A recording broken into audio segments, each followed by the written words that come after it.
Alright, I know this is new for you guys, but I'm gonna do it anyway. Welcome to another podcast of the current situation at Manchester United. Currently, I'm going to train for a few hours, just gonna play football, get a workout in, just to stretch your legs a bit, just to show my when I'm tired already and I just started walking. But I'm going to start my training right now. I usually do this on Wednesday morning.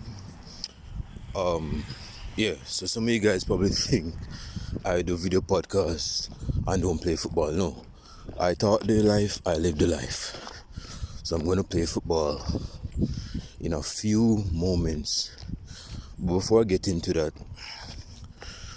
the video podcast that I'm going to do in a few moments, i.e., after a couple of hours, is a video podcast, not generally speaking on Manchester United per se, but I'm going to speak on different clubs. So yeah, I'm not going to give you guys the pancake because I'm gonna make you guys wait for it. So yeah, man, I'm just gonna push out. I'm gonna switch the camera. I don't even know if I'm gonna. See, I'm kind of old, man. I don't even know if I can switch the camera, but I'm gonna show you guys how it's looking. You see that? Look on that. It's a beautiful neighborhood. Yeah, but the perception that I'm going to cover is Thank you. The perception that I'm going to cover is there's this misleading perception about football clubs in the current state. Or hold on.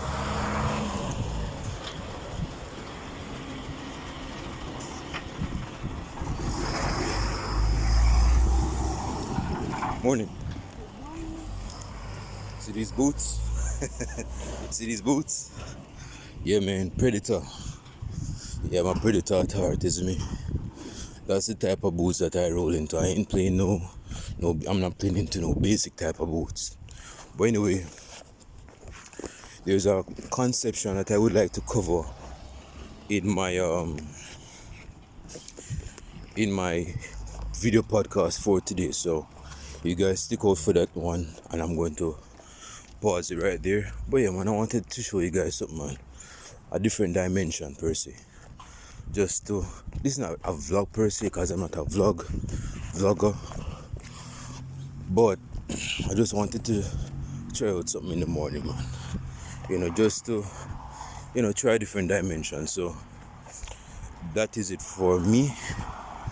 I am approaching the intersection. Yeah, it's a very beautiful overcast morning. Look at this. Yeah, it's a very beautiful morning. So I'll show to you guys later on. I'm going to get my training in, bust a few sweat, and I'll get back to you guys. Okay, I'm back.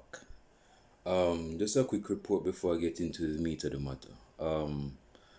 As you can see that I was about to play football, and I did play football, but it was a solo session, isn't it? It wasn't a football session where I actually played with a lot of persons or a few persons.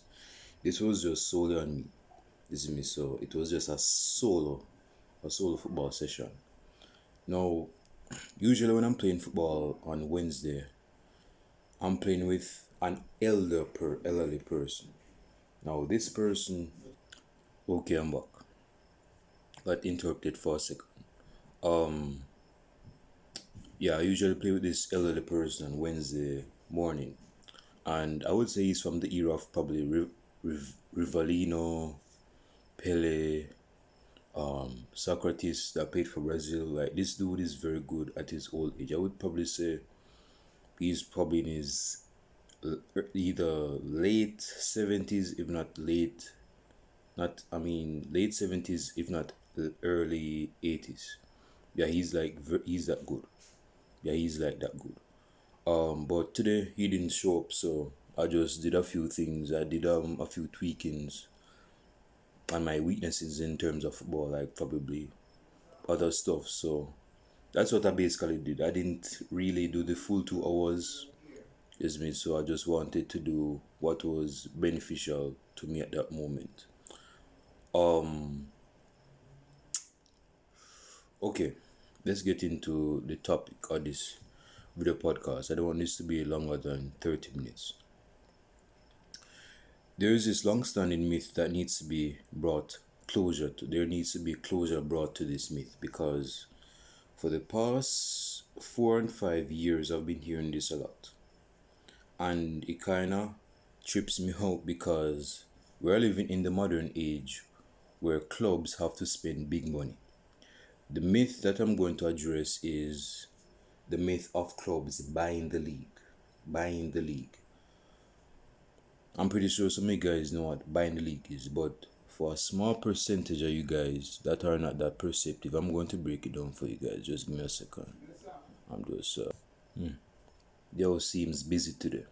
Um, what I wanted to say, yeah, for a small percentage of you guys, some of you guys maybe is going full out on transfers on top tier signings to actually go head towards the league. Like they're trying to literally win the Premier League or doing the league period. So it is this is not just specifically on the Premier League, I'm talking about all the leagues. Even the Portuguese league that I don't even watch. This is the myth that needs to be brought to the sword. We're living in 2021. Okay? I've been hearing this myth since 2016, if not fall of 2015. Yeah, probably 2015. And I think this is where we have to just say goodbye to this myth because it's becoming a stupid statement at this moment in time. Clubs need to go full head on to make signings to try win the Premier League. Now, I can see why some guys, a lot of fans, kind of get bent out of shape when it comes down to this topic because there are some fans that are of the assumption that to win a league title, to win a league title, a club or a football side has to implement a system that will be beneficiary to not only the players that they have currently, but to players that they are going to sign. And some of those signings don't have to be a top tier signing. So they're basically saying that if you have an average signing, right, an average transfer that was made, they're saying that there has to be a system that will actually try to get the best out of this average signing so you guys can go forward towards the league. No, I'm not saying that the transfer has to be average or below average. It can be above average, could be very good or good. But this is where person are trying to put this is where person are trying to like put a mark to it is when clubs are trying to go for a specific niche of top tier signings. Like for example, if I am okay, let's use Real Madrid. Real Madrid in the early 2000s, right? They signed a cumulative portion of top tier signings, like for example, Ronaldo, Beckham, Figo, Zidane. Four top tier players, right? This is a telling sign. This is a telling sign. Now, of course, all of these players were not signed in one specific transfer window. They were not signed in one specific transfer window. This was over the period of 4 years. So this was not in a specific year or in a specific transfer window. This was over a cumulative of 4 years put together.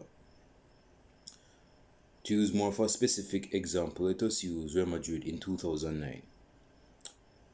In the summer of 2009, Real Madrid went out for CR7, Xabi Alonso from Liverpool, Karim Benzema, Ricardo Kaka, and a few other players that I know I'm missing on. And this was a statement to be made in La Liga saying that we're actually going for the league because it's been a while where Barcelona has been dominating the La Liga. Is me. But see, Barcelona is different. Barcelona's policy is different from Real Madrid's policy. See, Real Madrid's policy is to buy, quote unquote, buy the league by getting top tier signings that are basically players that are already in their prime, they're well developed, and they're at a stage where they can shine. Like they know that they're the big dogs on the biggest stages. Barcelona, on the other hand, they're all about youth, they're all about prosperity, and they're all about development. They actually have a school for youngsters known as La Masia. Is me. So they're more, quote unquote, more than a club. So their stance in terms of transfer is not just getting transfers, period, but they believe in the development of youth. This is me, because they believe that youth is power, and once that youth has that power, they can go anywhere they like, in any direction they would like. So those players are trained from a small age. Like for example, Xavi Hernandez, Iniesta, PK, Fabregas, Messi, Valdez, Sergio Busquets, Jordi Alba, Montoya. I could go on for this. This is me. Obviously, who else I'm missing out? Bojan. So all of those players are from the academy, and the president of Barcelona at the time, 2009, he was basically of the thought that, yo, we're not going to just, yes, we're going to sign some top tier players. We signed Thierry Henry from Arsenal, although he's in the last chapters of his career, but we're going to still sign him, because although we believe in youth, we also believe in experience, and youth needs experience to thrive on. So yes, we have Eto, yes, we have Ronaldinho. Well, Ronaldinho was sold in 2008, I believe, or 2007. Yeah, I think he was sold in 2008. So, with all of this being said, from the perspective of Barcelona and Real Madrid, no, this is Barcelona and this is Real Madrid. Real Madrid has a policy to make expensive signings. Now, it didn't prove dividends because they didn't win the league anyway. They didn't win the league anyway, so it fell on their fears in terms of their signings to win the league. But you could say it was preparing them for the years to come. Because even though Barcelona was still in their development stage with players like Pedro coming from the academy, with the emergence of Pep Guardiola as a manager,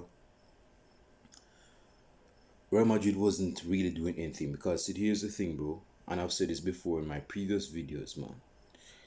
If you're making signings, top tier signings, that's a plus. But if there's no implemented self play to back up those signings so that they can thrive in, if there's no chemistry, no compatibility, no cohesiveness in that style of play, the players are going to look average, man. And I've said that before. You need a style of play that needs to be portrayed on the pitch to get the best out of top tier players and low quality players, or what's known as average players. The thing with Barcelona is that there were players that were quote unquote average, but they actually looked decent in the system. Listen to me. There was a high degree of chemistry. There was an understanding on the pitch. Listen to me. So even though they most of them spoke Spanish because most of them were from Spain, but in terms of the language of football, everybody was on the same pitch. Everybody had an understanding in terms of the language that was shown on the pitch. The language on the pitch was a style of play that was understandable. So, going back to this myth of buying the league, man. Hey, man, check this out. Chelsea bought the league in 2004. So, this is not a new age stuff where person are saying, yeah, like prior to 2016, there was no clubs buying the league. Dude, Chelsea bought the league in 2004. Man City tried to not necessarily buy the league, but they had a takeover in 2008. In the late summer of 2008. And that would change the club of Manchester City forever. This is me, so, but that's where Manchester City started to put themselves on the map, so to speak. This is because there was a niche of persons from the Middle Eastern side of the world that came to buy the club to pump oil in the club and sell the oil so they can get money. You see me? So they signed Robinho, they signed Ireland, they signed Benjani. I think Benjani was already at Man City. I think they had Sean Wright Phillips already. They had Joe. They had Richard Dunn. You remember those legends, bro? So yeah, man. And they actually signed Carlos Tevez in 2009. So ever since then, Man City has been there's been a trend in Manchester City in terms of signings. And this was a public statement to say that we're not going to be Manchester United's bitch forever. We're not going to be United's bitch forever. We're going to actually twist the tides a bit in our favor.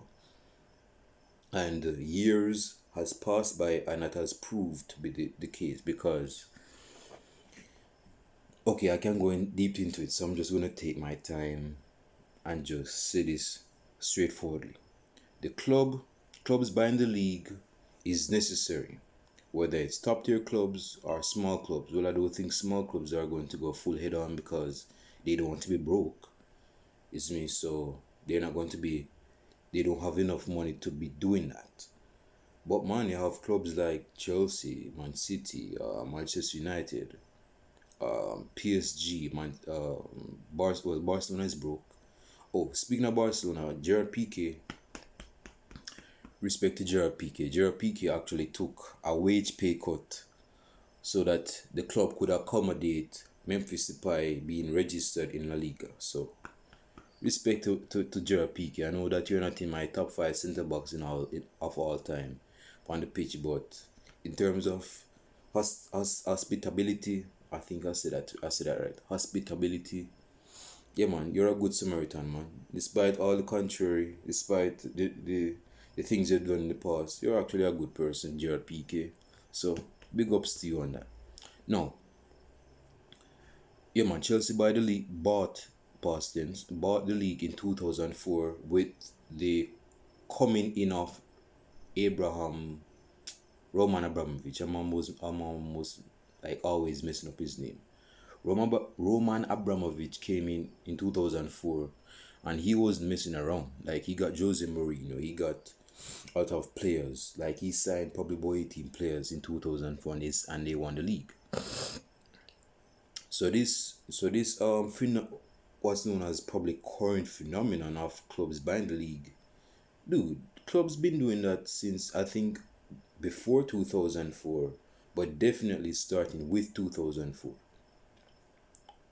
Shoot, I mean, Real Madrid prior to 2004, yeah, 2000, 2001, because see, Real Madrid, their policy was to sign at least one Galacticos per summer transfer window. They did that since they got Fiorentino Perez as the president. He made a statement that he was going to get a Galactico player, a top tier player, every summer transfer window. And he actually stated that he was going to get Barcelona's Luis Figo in at the Bernabeu. That was one of his first statements made as a president. And he actually did make the signing of Luis Figo. Got Zidane, got Ronaldo, got Beckham. Yeah. So even though they made signings like that, they won the league and so forth, but persons still don't like clubs buying the league. And this is my thing. Whether you like it or not, the current state of football is for clubs to buy the league, quote unquote buy the league. Enough story. It is good that clubs want to train players to be top tier players to actually go for the league, but that's slowly becoming a lost art. Persons are not going to play the part of developing players to the point where those players are going to actually be in this side to actually help them to win the league. That is a Barcelona thing.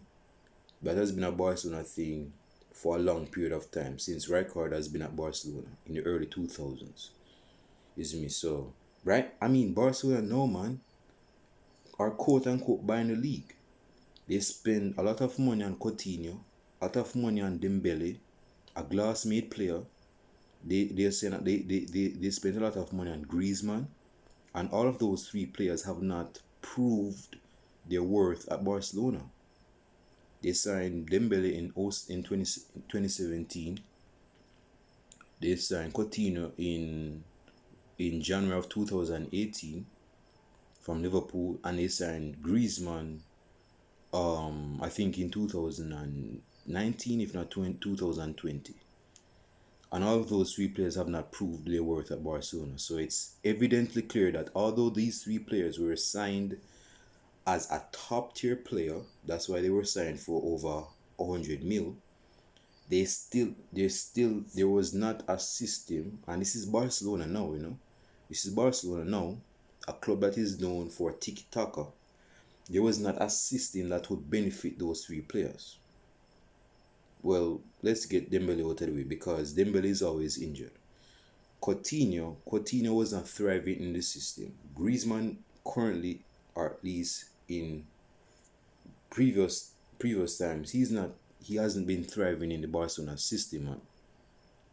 Yes, me. So yes, I can understand why people are saying, yo, it's good that players want to make hefty transfer expensive signings, but if it's not in line with the sell of play, then what are you doing, man? And that is a talking point. But another thing we have to understand is that there are clubs that needs to go haywire to make signings, man. They're trusting their gut instinct to get this signing because their thing is that they don't want to wait until clubs actually make that sign that they want. So they're trying to splash the cash right now. They're trying to spend the cheese right now. You see, Haaland was a big prospect. He's still a big prospect. He was, quote unquote, supposed to sign for Chelsea. Chelsea went all through and signed Romelu Lukaku on £115 million. This is a dude that recently signed for Inter Milan in summer of 2019. But because of financial struggles with Inter Milan, they had to not only let lose their manager but a few other players. Yes, me. So Inter Milan and Barcelona is not on a good wavelength in terms of finances.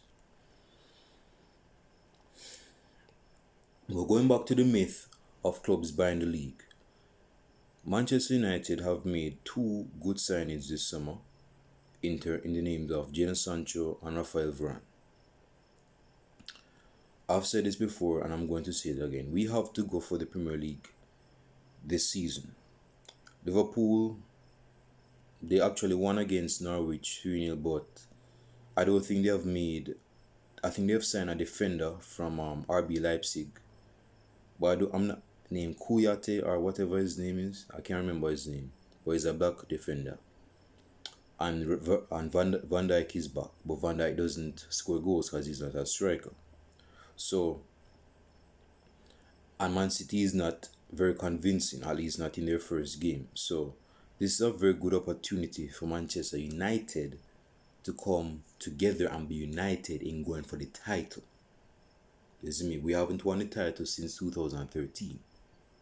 This is me. So, we have to stop this trend. It's almost a decade since we have not laid hands on a trophy. We have been trying to buy the league, make hefty signs like Depay, Di Maria, Falcao on loan. When Van Persie was bought, Sir Alex Ferguson had the mentality of going for the league, although that was one hefty signing. Yes, we signed Kagawa and Nick Powell, but Van Persie was the main man to lead us forward. That was the missing jigsaw of the puzzle that he needed to fill in, and that was he was a hot prospect from Arsenal, Van Persie, and Sir Alex Ferguson made it his priority to sign Robin Van Persie, and that's what he did, just for 22 mil or something like that. That's basically chips, right? That's basically banana chips. So clubs buying the league right now in terms of making hefty signs, like for example PSG. Alright, this is where football actually changed for, you could say, for the worst. There's a term known as inflation. I'm pretty sure some of you guys know where I'm going with this. once a precedent is set in terms of a transfer fee, that is going to set the tone for the future. When CR7 signed for Real Madrid in 2009 for about 85 million euros in terms of currency pounds, I would probably say that was probably almost close to 100 mil. I would say probably 94 mil. They signed him for 94 million pounds or euros. That's transfer in 2009 changed transfer fees forever. Persons were no longer signing top tier players for like a 50 mil or a 40 mil. No.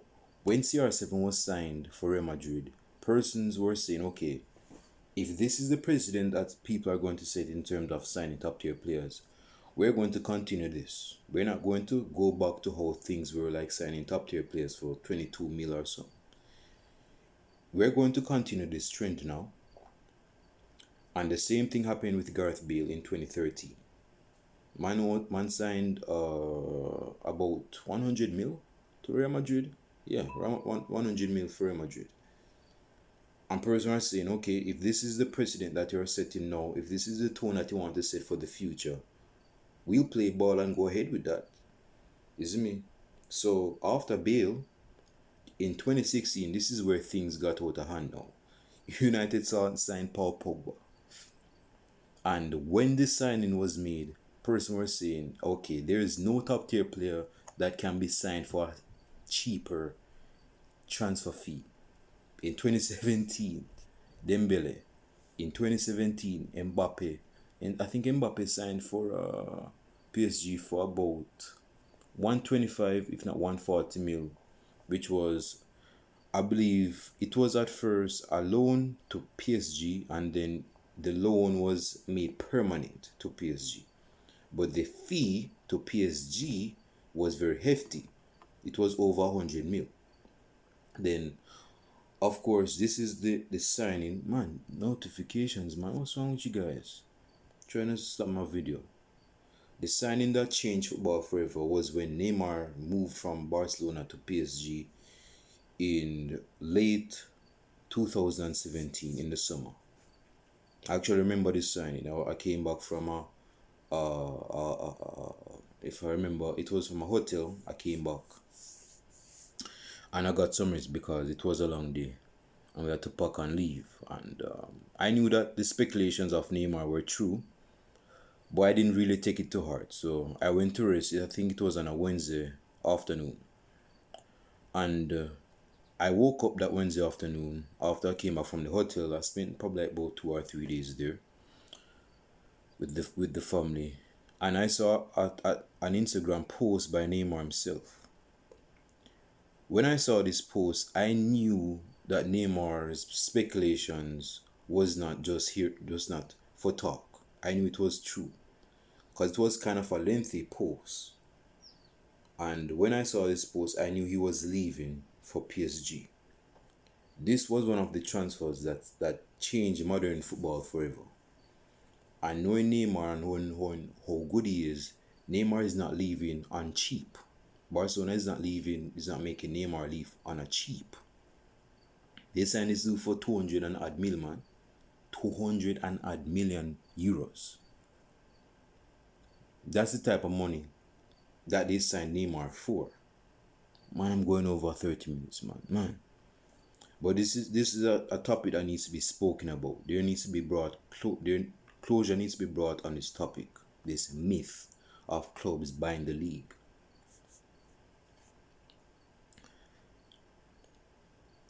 When Neymar was signed for PSG, persons were very surprised at this transfer fee, because nobody in the history of football ever made a transfer that high in terms of money. Again, over 200 million euros was signed of Neymar. Ever since Neymar came, Dembele signed for Barcelona, Griezmann for Barcelona, Coutinho for Barcelona. 150 man left from Liverpool to Barcelona. You see me? Now, whether or not those players prove their worth in terms of the transfer fee, that's not the point. The point is clubs trying to buy the league. Because when PSG made those signings, they were not caring to win the Ligue 1. That's how it's pronounced in French, Ligue 1. They were not caring to win the league because they could do that with anybody in the French league. Their main expectation was to win the Champions League. So that was the league that they were trying to quote unquote buy. They were not buying no low quality players, at least for no hefty fee. They wanted to buy the Champions League. They wanted to actually go for the Champions League. And they got knocked out by Real Madrid in the round 16. But even though they lost, even though clubs have lost based on the myriad of transfers they have made in the previous transfer window, clubs are still going to try and buy the league. There are not a lot of clubs that are in today's modern day age of football that is going to train players to become a top tier player to try help them win the Premier League, the Premier League, the La Liga, the Bundesliga, Ligue de Portuguese, whichever league it is, or Serie A. There are clubs that are trying to splash cash for the league. When Liverpool signed Alisson for that hefty transfer fee, Fabinho, Keita, Virgil van Dijk, this was a statement to make to other clubs that we're not going to be a top 4 club anymore. We want to actually go for the Premier League. We want to actually go for the Champions League. So persons were saying, okay, if Liverpool is trying to buy the league now, they have to win something. They cannot be signing players like this and not win anything. That's going to be telling on the manager and his lack of competence with the transfers that he's made. So Klopp knew that he was on eggshells. He knew that he was on eggshells when he made those signings. He knew that he had to prove that those transfer signings were going to win them something. And credit to Klopp, he actually won the Champions League. And because he won the Champions League, this gave him a more of a green light to make top tier signings because clubs are attracted to the latest Champions League winners now. So this made Liverpool more of an attractive club to other players that were top tier. And in the following year, Liverpool won the league itself. They won the league itself. So this could be going to the thought of, if a club, okay, I can get deep into it, but I just want to specify on clubs buying the league, because on one hand,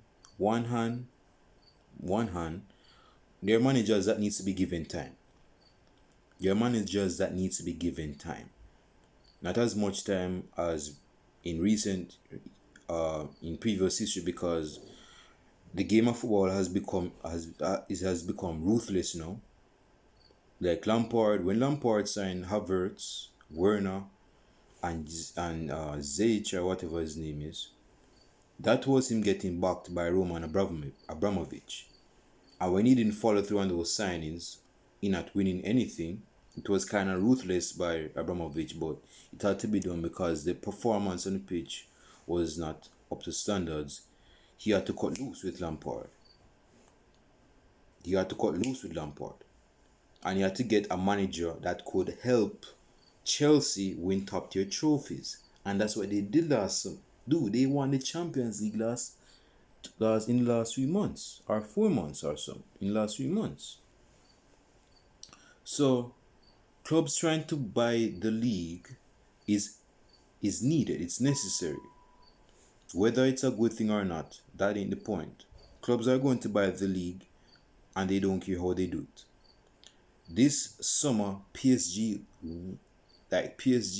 changed football forever, man. PSG went all through and made signings that nobody expected. They got Real Madrid's legend, Sergio Ramos. They got Donnarumma, who is probably the best goalkeeper at the moment. They got Wijnaldum, who is a very good midfielder. They got Hakimi, who is probably one of the best right wing backs in world football right now. They got who else? I'm not missing out somebody. No, I'm not speaking about Messi. I'm thinking about another person that they signed. Of course they get Messi. Like that's that. Nobody expected that, man. Nobody expected that. So with all of these players, someone could say, yeah, okay, PSG is trying to win the league. They didn't win the league last season. But PSG already know that they're going to win the league. The problem is that they want to win the Champions League, which is not really a problem. That's the issue. They want to kill the issue of them not winning the Champions League. They have been Champions League thirsty for a lengthy period of time. They haven't laid hands on a trophy in the Champions League. They haven't won the Champions League trophy. They have come close, but to no cigar. They have lost in the Champions League final. They have lost in the Champions League semi-final. They have lost in the Champions League quarter final. They have lost in the Champions League round of 16. And ever since that, they're not content with that because they know that they have the squad to win it, the Champions League. But what they really want to do is to be evidently clear that they can be winning the Champions League. And the signings prove that claim, strengthens that claim. So whether or not some of you fans like clubs winning a certain signing or signing a certain signing, if that makes sense, this is just the game of football, man. This is just the state, the face of modern day football. That there are clubs that they're going to make hefty signings for their own club. My English is so poor. That there are clubs that they're going to make signings so that they could strengthen the display on the pitch. So whether or not you like it or not, it's going to happen. There are not a lot of clubs that are. I mean, look at Barcelona, man. Barcelona basically went 180 degrees, like I just mentioned earlier in this video podcast. Barcelona in the early 2000s to mid to late 2000s, they were all about the development of youth. The Barcelona's president, who is now the Barcelona's president again, Laporte, is a big endorser of development of youth of the academy.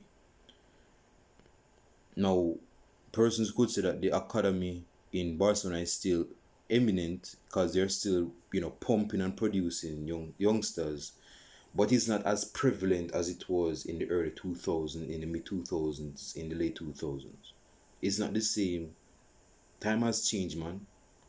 As long as the climates change, as long as the weather change, time at a club will change. They're not going to be of the same nature. Real Madrid has been doing their thing since early 2000s, and they're still doing their thing.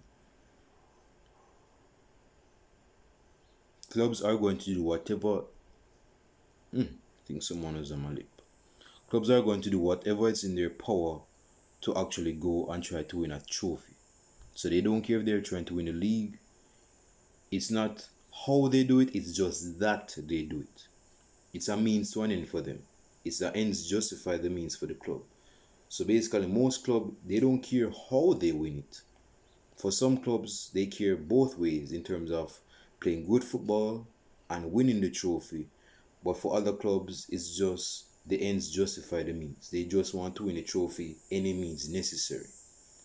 And if they feel that by any means necessary, they're going to splash the cash for the trophy. So leave your comments down below. I want to hear what you guys have to say on that. And with that, I am out. I'm going to do a preview for you guys on Friday. So stay tuned for that video. Yeah, man. So if some of you guys have this long-standing myth that clubs today needs to stop buying the league, you're just being a delusional person. Because clubs are still going to buy the league, and they don't care how you feel, even if you're a fan of the club. You always have the choice to support another club. They don't care how long you've been supporting a club. They don't care how long of a football fan that you are. If a club feels the need to sign, to go all out on a signing to splash cash on him, there are, excuse my French, they're going to do that. So of course, leave your comments down below, like and subscribe to the channel, and I'll show you guys in the next video podcast. Deuce.